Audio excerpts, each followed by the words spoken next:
Mesdames et messieurs, bienvenue à la conférence de presse du voyage du Dr. Dolittle. Et sans plus attendre, ladies first, and what a lady, je vous demande d'accueillir Carmel Lagnado, Lady Rose. Welcome to Paris. Please take a seat. Dans le film, c'est un merveilleux apprenti et plus encore, je vous demande d'accueillir Harry Collett, qui joue le rôle de Tommy Stubbins. Welcome to Paris. Et bien sûr, il est non seulement le producteur exécutif du film, mais c'est le Dr. Dolittle himself. Please welcome Robert Downey Jr.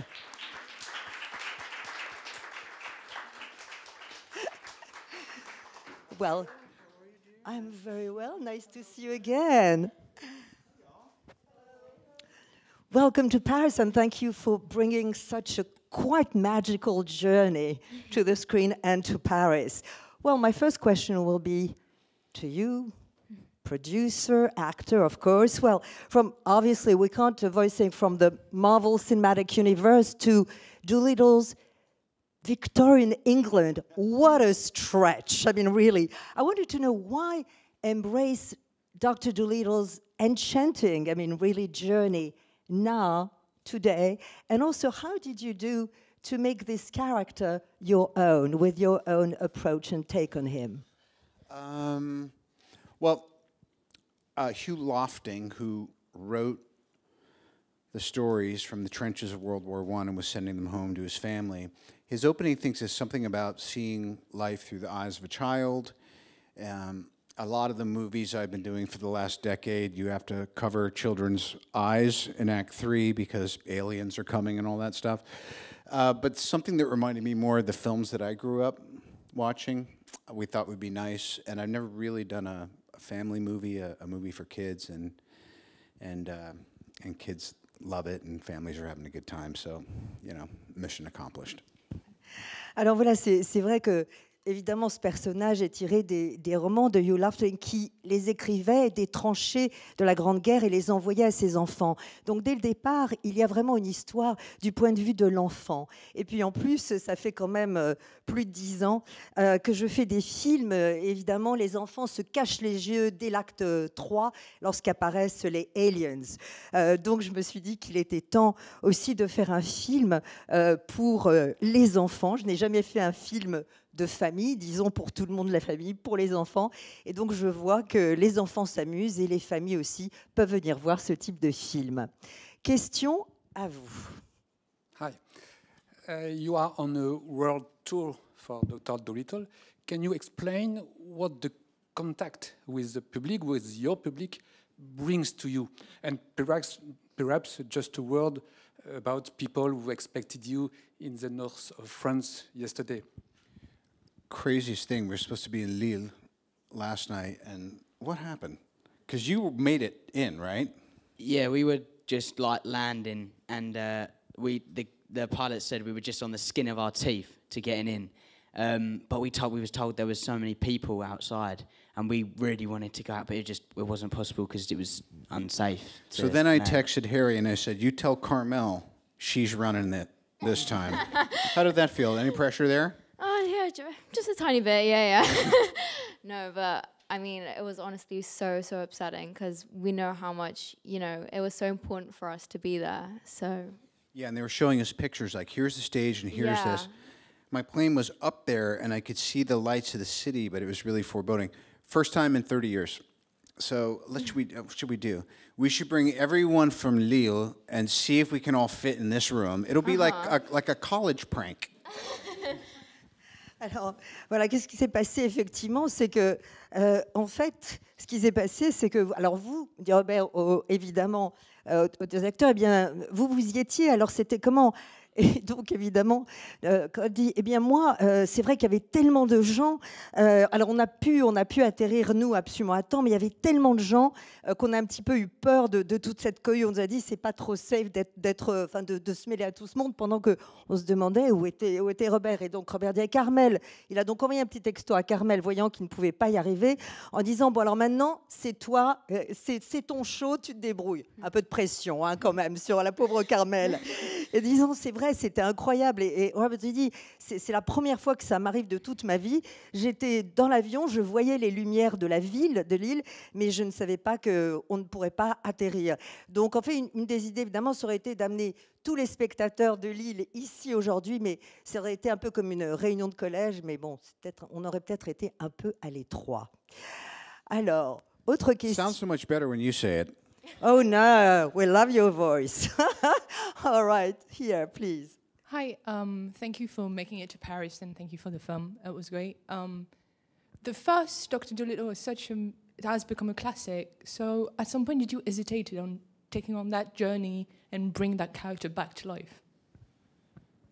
I think it was about, I was shooting the last two Avengers movies, and then Harry came in for a screen test once we decided we were going to do it. And really, once I felt like I had my co-stars, honestly, I just saw the tape. It was your first audition. Yeah. I saw the tape, and I was like, she's a star. And then I kind of had, and then everything just kind of built out from that. Alors, c'est vrai que j'avais tourné déjà les 2 derniers Avengers. Lorsque Harry est venu pour faire, on avait décidé donc de faire son screen test. Et donc, finalement, tout est parti du fait que j'avais trouvé mes 2 costards. En ce qui concerne Carmel, j'ai juste vu vraiment sa cassette d'audition et j'ai dit, c'est elle, c'est la star. Et donc, tout est parti vraiment à partir de ce moment-là où j'avais mes 2 costards. Question. Une question pour Carmel et Harry. Est-ce que c'est particulièrement stimulant de donner la réplique à un adolescent? Et qu'est-ce que vous avez appris je parle de Robert. Et qu'est-ce que vous avez appris de lui? Alors, it's a question for both of you, Carmel and Harry. How stimulating is it to actually co-star with the young boy? I mean, we obviously is talking about you, Robert, right? You know, teenager, right? How stimulating was it, like, to act and to interact together? Yeah, we had a lot of fun on set, and this is a fun movie, so you can really see it on screen when we have a lot of fun on set. And Robert's just a fun person anyway, so you can tell that he's definitely the right... Fun till the daddy takes the T-bird away. You can definitely tell that this character was definitely right for him, and seeing his work on set and everything just generally inspired me. So yeah, you can just, like I said, all the support and everything on set from especially Stephen Gagan, the director, and yeah, it was a lot of fun, and especially to star alongside Robert Downey Jr. being such an icon, it is really surreal, and I'm really lucky. And also, Robert invited us a lot. You know, we spent a lot of time off set as well, which I think like really built our connection together. And as Harry said, I feel like you can really see that on screen. And it was just a lot of fun to be around. And we were traveling all around London. This is a crazy story. What is the name of this hotel that they put you up in? I don't remember what it was called. I think it was called the Bear. It was the Bear Hotel. Yeah. The most haunted hotel in all of England. Yeah. No, we got there and you could just feel this like eerie, like it was just so weird. I didn't know, and a lot of people don't believe in it. I was unsure whether to believe in it or not, and I went in this room and I couldn't stay in there. Yeah. Someone was telling me to get out of there. You were a so mess. creepy. The next day, he looked spooked. I was like, what's it like working with Robert Downey Jr.? It's like seeing a ghost. No, but also like our teacher, he went into like, he had a room and it was known to be like the haunted room. And he showed us a video. He showed us like a video of a clip of like the lights like flickering, and like it was just so weird. Like we were really creeped out by it. I couldn't stay in the room, so We're like, we need to get out here. I had to look at 5 different rooms to stay in because I was like, I cannot. That sounds familiar to me. I was like, I'm going to go stay in a Holiday Inn down the road. I can't stay in here.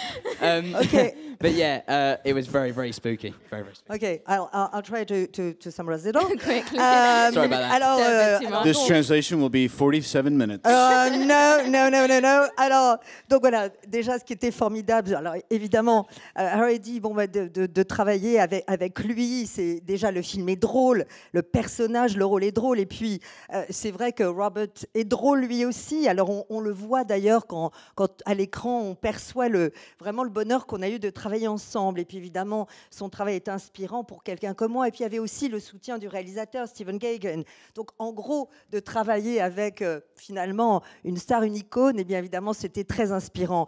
Carmel de dire oui, puis ce qui était génial, c'est qu'il nous invitait souvent en dehors du tournage. Donc on a pu comme ça établir une connexion. Et je crois que ça aussi, cette complicité, on la voit à l'écran. Et Robert à ce moment-là dit oui, puis en plus on travaillait tout le temps. Rappelez-vous cet hôtel complètement dingue qui s'appelait The Bear. Donc The Bear, right? L'ours. Yeah. Huh. See, another animal. Exactly. Hein? Alors, et en plus, donc, apparemment, c'est un hôtel hanté. Alors Harry dit, moi, je ne sais pas si vraiment je crois aux fantômes et aux trucs hantés, mais en tout cas, ce que je sais, c'est que je ne pouvais pas rester dans la pièce, je n'ai pas pu dormir. Le lendemain, Robert me voit et dit, dis donc, tu as bien dormi? Il dit non, c'était effrayant. Et quand quelqu'un lui a demandé, mais alors qu'est-ce que ça fait finalement de travailler avec Robert Downey Jr., c'est comme de voir des fantômes toutes les minutes. Et Carmel de rajouter, oui, en plus, il y avait même was it a teacher which was in a haunted room? We had, a teacher on teacher, un set, coach. yeah. Donc voilà, des coachs qui avaient une pièce qui était alors carrément, elle, hantée, qui nous a d'ailleurs montré une vidéo avec des sortes de lumières comme ça. Enfin, c'était complètement flippant. Donc en gros, il rajoute, moi j'ai essayé à peu près 5 chambres pour finalement choisir une dans laquelle je pouvais rester. À la fin, j'étais prêt à aller à Holiday Inn d'en face. That's the next movie, Lady Rose and the Haunted Bear.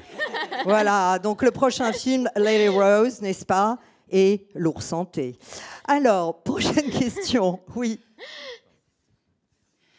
Hi, thank you for being here. My question is for all of you. Obviously, I think you didn't have the chance to work with talking animals.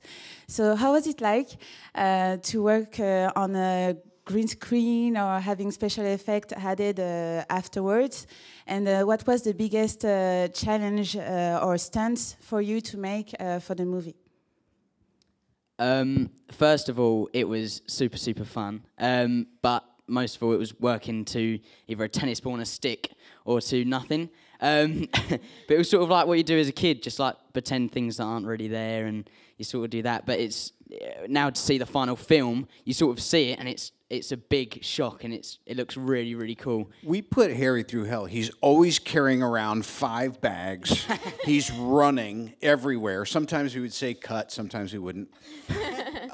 And then he has this big stunts at the end of the movie. He's hanging on wires. It's like he was doing Iron Man, and I don't know what I was doing. I was just prancing about. Alors d'abord, oui, c'était effectivement une question sur les défis numériques, les animaux. Alors donc, on dit oui, évidemment, c'était effectivement très drôle parce que la plupart du temps, on travaillait, par exemple, on avait une balle de tennis sur une perche et c'était évidemment supposé être un des animaux, mais un peu, c'est comme quand on est enfant. On fait toujours semblant d'avoir des personnages imaginaires autour de nous. D'ailleurs, quand on voit le film, et quand j'ai vu le film, je me suis dit, waouh, c'est incroyable, la réalité du tournage et ce qui est finalement à l'image. Et Robert d'ajouter, oui, en fait, franchement, on lui a fait vivre l'enfer à Harry, parce qu'il était tout le temps en train de courir, il avait 5 paquets sur le dos, parfois, d'ailleurs, quand il courait, on lui disait, bon, coupez, parfois, on ne le disait pas, et puis à la fin, évidemment, il y a vraiment des cascades, enfin, très difficiles, donc en fait, j'avais l'impression que c'était lui Iron Man, et que moi, je me baladais un peu sur le tournage. Bonjour. Une question pour Robert Downey Jr. Dans ce film, c'est un peu la question symétrique ou réciproque de mon camarade de tout à l'heure. W.C. Fields disait qu'il ne fallait jamais jouer ni avec un animal ni avec un enfant. Et là, pour ce film, vous jouez avec 2 jeunes partenaires et un zoo complet. Est-ce que c'est pour vous une sorte de défi punk que vous avez relevé pour donner tort à W.C. Fields? Well, I mean... W.C. Fields say basically two things to avoid: children and kids, obviously. And here you're playing with two young actors and a whole menagerie zoo. So is it a sort of punk challenge to defy W.C. Fields? Yeah, W.C. Fields was crazy, by the way, in a good way. I think they also say telephones and food you want to stay away from if you can. What was unexpected for you of stuff that you had to deal with? You always had language, you had your posture. Were you wearing a corset at all? Were you tied into that dress? Yeah, like I had to wear every single day, like this corset that like keep me tight. But it was good because it got me into character, because I know that that's what they would have worn back then. But yeah, that was quite a challenge. She's a natural. We needed a lot of takes.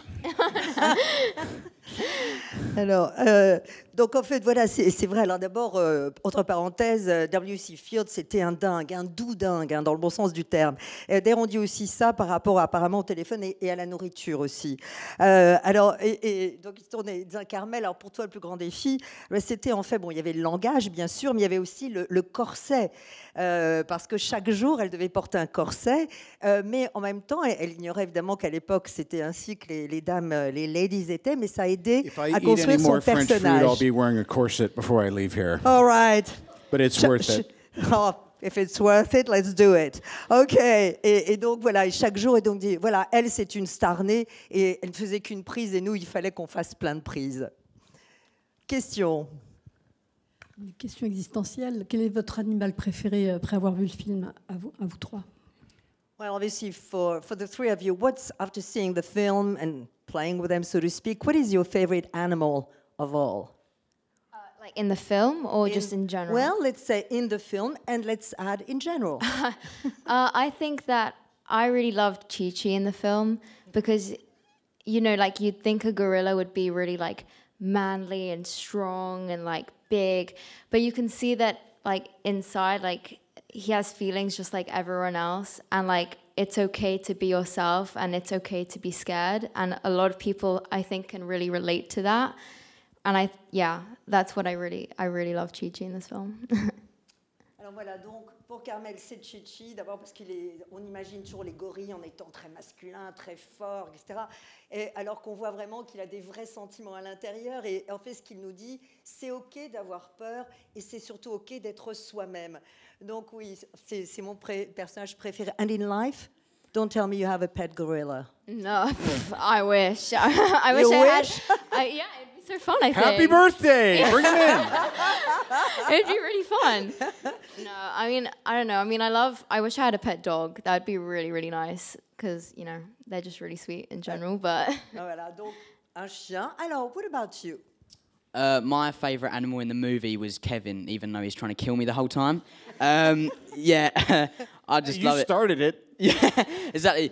There was a scene too where he's obviously Stubbins trying to understand the animals. He's not in the movie anymore, but he's on the side of the boat and he's saying, "I'm gonna beat you up," and I'm going, "Oh yeah, you too, Kevin. Yeah, you too, Kevin." It's just them sort of moments when he's like, the first scene in the movie was like, "Revenge." I think that's really, really funny. Yeah, so Kevin's my favourite character in the movie. Alors donc, Kevin, dans le film, un personnage évidemment de l'écureuil qu'il a évidemment failli tuer, et Robert dit, dis donc, il veut se venger, mais c'est toi qui as commencé. Donc, et puis il y avait cette scène justement dans le bateau où il dit, bon, je vais te casser la figure et tout ça. Il dit, toi aussi, Kevin, vas-y. Et puis cette phrase, évidemment, revenge, vengeance. In real life? I've said wolf every time, so I'm going to try and think of something different. In real life, well, as a pet, I think a pet monkey. Yeah. Ah oui. Yeah. Just sitting on my shoulder, you know, just like we'll go and chill out. Yeah. Ah, I'm going to go have some fun. Ce serait son épaule pour chill out comme ça. Ouais, that's a way to chill out. You're right. Monkeys are perfect to chill out. Yeah. What about you, Robert? I'm a cat person, and I like Barry. You're a cat person, and? Yeah, I like Barry, Ray Fiennes. Oui. He's all messed up. He just needs some therapy. Alors oui, moi j'aime les félins en fait, donc évidemment, enfin les chats ou les félins. Alors évidemment, j'aime Barry le tigre qui évidemment c'est Ray Fiennes. Alors il est complètement dingue, mais alors ouais, moi je l'aime. And in real life? Well, you have a menagerie anywhere at your place. Yeah, but I'm crazy about cats. I just love them. Ah donc ouais, voilà, donc vraiment, il est fou des chats ou des félins. Question, oui. Allez-y. The young man? Après. Alors après, vous inquiétez pas, on vous donnera Please, la sir. parole, jeune homme. For Harry and Carmen, were you proud and happy to work with Robert? And what was your reaction when you learned it? Your reaction when you learned you were in. Yeah, where were you? I Should was be great. actually at, when I found out that I got the role and that I was working with Robert. I was actually at home, it was in the evening, and I just come back from a really long day of school, and I heard my dad was telling something. My dad was to my mom we have to tell her, and I didn't know if that was a good thing or a bad thing. I didn't know if I got the role or if I didn't get the role. So I instantly assumed that I didn't get the role. I was like, okay, well, that's fine, It was I gave it my best shot, and then they were trying to talk me through it. They were trying to hold out the moment. They were like, yeah, so you worked so hard on this, and you got the role, and I was just so it was I just felt so overwhelmed, and I felt so happy. I mean, I couldn't believe it, especially since my first role, but yeah, and then I found out that I got to work with Robert, which was incredible, and I was really starstruck when I met him. But I mean, after a while, it's just he's so warm and so kind and so wonderful that it just he made the whole process really fun. So. Alors voilà, moi j'étais chez moi, nous dit Carmel, et je venais de rentrer d'une longue journée à l'école, et j'entendais mon père murmurer à l'oreille de ma mère, bon, il faut qu'on lui dise. Alors je me dis, est-ce que c'est un bon signe, est-ce que j'ai le rôle ou pas? Et puis ils ont fait un petit peu durer le moment, et puis ils ont commencé à dire, bon, écoute, tu as vraiment bien travaillé, Jean, on ne sait pas. Et soudain, elle lui a dit, c'est toi qui as le rôle. Et alors là, évidemment, bouleversée, excitée, tout ça, et puis surtout de savoir qu'elle allait aussi travailler avec Robert Downey Jr., parce que la première fois qu'elle l'a vu, effectivement, elle était un peu Star-Trek, donc un peu comme ça, devant un acteur aussi connu, et puis très vite, voilà. Hein? Voilà. What about you? I met Robert the day before the screen test in Atlanta. And I put all my best clothes on, trying to make a good impression. And I walked in this hotel room, and Robert was there. He opened the door. I was like, oh my God, it's Robert Downey Jr. And I sat there, and I was just shaky the whole time. Robert was asking me questions like, yeah. Just agreeing with everything. I thought it was a character move. Yeah, that's probably best for me to say. It was a character move. But yeah, obviously he's so lovely, so it just gets all the nerves out the way. And I did the screen test the next day. And every single day after the screen test, I've come home from school, ring mum up straight away. Like, have you heard anything? And I really didn't think I was going to get it. And then one day I was in the car coming back from school, and my agent was like, Marie, you might want to pull over for this. Who's my mum's name? And she said, would you like to play Tommy Stubbins in Doolittle? And I was like, of course. And that is a very, very special moment that I'll remember for the rest of my life. Yeah. Alors voilà, alors moi c'est vrai que j'ai vraiment rencontré, je suis juste venue à Atlanta un jour avant mon screen test, et donc je ne le connaissais pas du tout. Je me souviens, je l'ai rencontré dans sa chambre d'hôtel, et alors il me posait des questions, et moi je tremblais tellement que je n'arrivais pas à y répondre, et alors évidemment Rob me dire, j'ai pensé que tu étais déjà dans ton personnage. Et le lendemain, quand on a fait le screen test, évidemment, comme on s'était rencontrés, eh bien, je me sentais beaucoup plus à l'aise. Mais bon, après, je suis repartie. Et chaque jour, après, en rentrant chez moi, le soir, en rentrant, je disais, alors, vous avez des nouvelles? Vous avez des nouvelles? Et puis, un jour, j'étais dans une voiture, et le téléphone a sonné. Elle s'est dit, attends, il vaut mieux qu'on se gare là pour écouter. Et puis, on lui a dit, voilà, est-ce que ça te dirait d'interpréter Tommy Stubbins aux côtés dans Dr. Dolittle? Et c'était un jour dont il se souviendra toujours, évidemment. Dernière question. Question for all of you. Was it your first time being in a movie with so much special effects? And how was it when you saw the results? Alors, je crois qu'on y a déjà répondu tout à l'heure en parlant des effets spéciaux. Peut-être, mais on peut en reparler. So how was it again to sort of play opposite in a way CGI animals and special effects. I mean, we had people in green suits who were able to do like all the movements and all of the like noises for us, which was really, really cool. And they were a lot of fun to be around. Yeah, they did all of that. And they had like, you're a pro at it. You could have, and Found my calling. but it was crazy because they had like these like massive stilts like for Chi-Chi and like pillows on their bum. Like I honestly don't know how they did it. But yeah, it was a lot of fun. It was really helpful as well. So. Oui, alors oui, c'est vrai qu'il y avait aussi des acteurs enfin, à l'intérieur de costumes verts, justement, vous savez, pour les fameux écrans verts, mais c'était très amusant de les voir parce qu'ils bougeaient, mais ils faisaient aussi comme ça des mimiques et des sons, donc c'était en fait très, très intéressant pour nous. C'est vrai que c'était un peu dingue de voir ça, par exemple, quand on voyait Chi-Chi ou certains personnages, ils avaient des énormes coussins sur le derrière, donc c'était très impressionnant à voir. For you too, what you said about the ping pong ball, but was so it was really like shocking for me because I got to play around a lot. So Ken let me just really, well, not do what I want because obviously he's got a lot of work to do. But he said, "Oh, if you want to stroke the duck on your lap, that's fine. Just do that on its own." And I was like, "Okay, I'll do that." And I just did that. And there was a scene in the cave where I stroked the polar bear, and that was literally just me doing it to nothing. So it was kind of awkward at the time, but it's really, really nice to see it now. Yeah. Oui, par exemple, il y a une scène justement où il est dans la, vous savez, dans la cave et puis dans la caverne et puis il doit en fait caresser l'ours polaire et il caressait de l'air, il n'y avait rien. Donc c'était, et Harold m'a juste fait comme ça, comme si tu caressais naturellement un animal. Et il m'a dit, donc quand on voit le résultat, quand effectivement l'animal a été ajouté ensuite, eh bien c'était extraordinaire de voir finalement à l'écran le résultat. Well, thank you very much for bringing, the magic to us. Thank you, one and all. And, thank you, and everybody. really, Thank you. It's quite something to see all these animals around you. Merci à vous tous d'être venus. Good job. Thank you so much. Well, I do not really talk animal yet. I need some